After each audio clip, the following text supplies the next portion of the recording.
And on today's Waste Watch report, a state audit is raising red flags over Governor Wes Moore's claim of $400 million in budget savings. Investigators say the numbers just don't add up and accuse Maryland's leasing deals of lacking transparency and possibly costing taxpayers far more than promised. Fox 45's Tessa Bentulin joins us live from our newsroom right now to explain the details. Tessa. Hi, Kai. Hi, Mary. Yeah, the Governor Moore actually tasked the Department of General Service with these cost-cutting measures to save you, taxpayers, some dollars.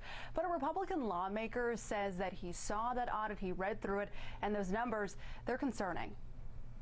Governor Wes Moore planned to relocate some state facilities, which he said would save taxpayers money. But a 71-page audit finds fault with some of Moore's claimed savings, citing poor documentation, lack of transparency, and questionable financial decisions around long-term leasing.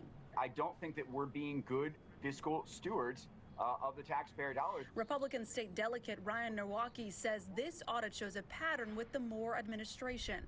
We need immediate savings today with the structural deficit that we have in Maryland, not savings in 25 years. The audit also highlighted other key issues, including the state is paying $278 million over 15 years for a building that cost only $7 million in 2016.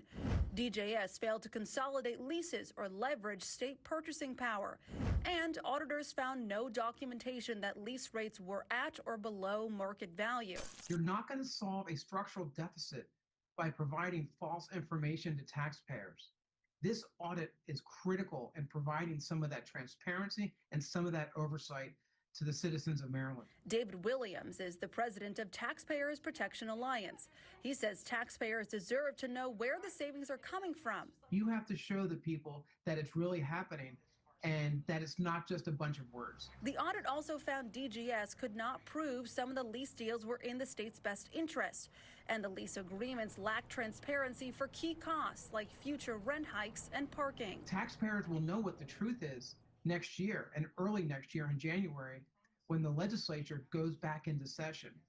So there's going to be a time of reckoning, and that time of reckoning is going to be very soon for the state. DGS has disputed many of the audit's findings. The department claims it did conduct cost-benefit analysis and use independent brokers to determine fair market rates.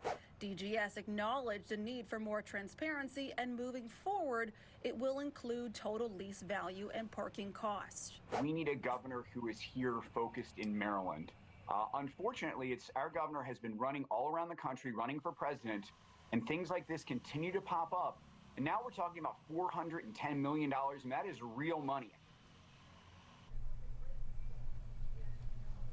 In a statement, Governor Moore's administration says they are blaming the previous administration, and it says in part, while the audit highlights concerns about documentation lacking under the previous administration, this administration is committed to transparency and data-driven decision-making by relocating agencies to privately leased spaces rather than investing in costly construction, renovations, and ongoing maintenance of aging state buildings. Maryland taxpayers will save millions of dollars over the next 2 decades. Reporting live here in the newsroom, Tessa Bentulin, Fox 45 News. I'm Mary Bubala. Thank you for watching. Here's another video for you to watch. Also take some time to subscribe to our YouTube channel.